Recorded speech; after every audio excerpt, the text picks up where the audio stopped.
Welcome back, everyone. Today I'm going to talk about more theoretical probability.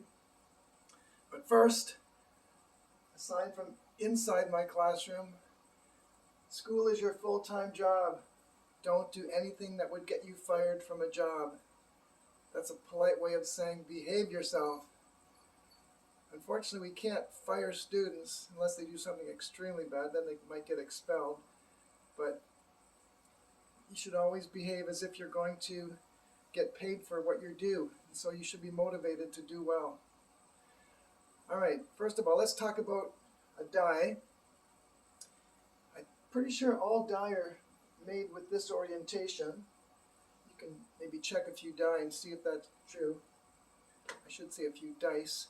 But what number is opposite the 2? Always, as far as I know. I'll give you a hint. The 2 numbers add up to 7. Okay, you got it. That would be 5. What about opposite the 1? Same rule. You got it again, 6. And opposite the 4? Well, I guess it has to be 3. It's the last number. So let's talk about the probability of rolling an even number. The even numbers, of course, are 2, 4, and 6. So that's 3 numbers out of a possible 6. So that can be reduced to 1/2, changed to 0.5, or, as you know, 50%. What's the probability of getting a number bigger than 4? Well, that's just 5 and 6, so that's 2 out of 6, which is 1/3, 0.3 repeated, or if you round it off, about 33 1/3%. What's the probability of getting less than 4?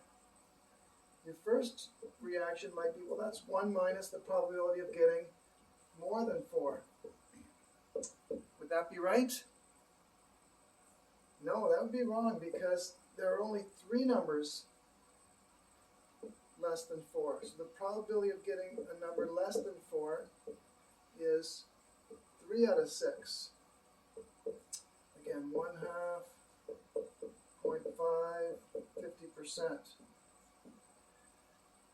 The number we've left out is 4. What's the probability of getting 4? Well, of course, 1 out of 6. Or 0.16 repeated, which is about 16.7%.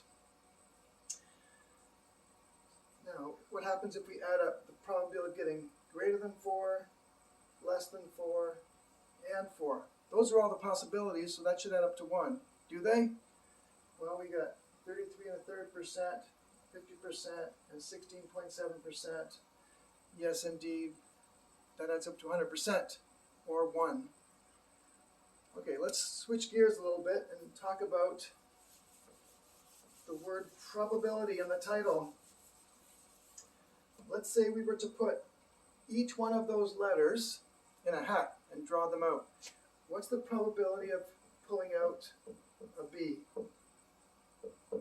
Well, there's 2 of them. You could get either one. There's 11 letters, if you can count that high. So 2 out of 11. What's the probability of getting a vowel? Well, first of all, that depends on what a vowel is. In English, the vowels are A, E, I, O, U, and sometimes Y. If the Y is pronounced Y, it's not a vowel, it's a consonant. But if it's pronounced E, as in probability, then it's a vowel. So now that we know that, how many vowels are there? 1, 2, 3, 4, 5 out of 11. So that's the probability of getting a vowel. What's the probability of not getting a vowel?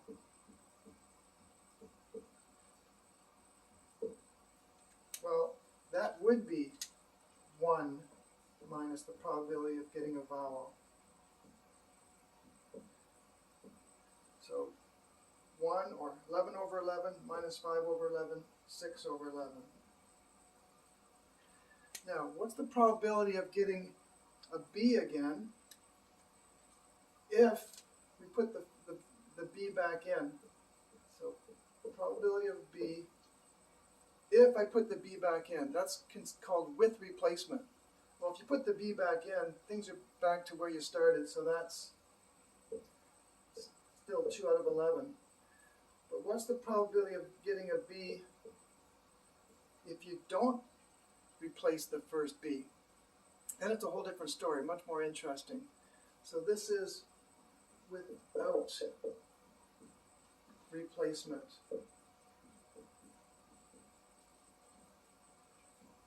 Well, then there's only one B left, and there's only 10 letters left, so it drops significantly to 1 out of 10.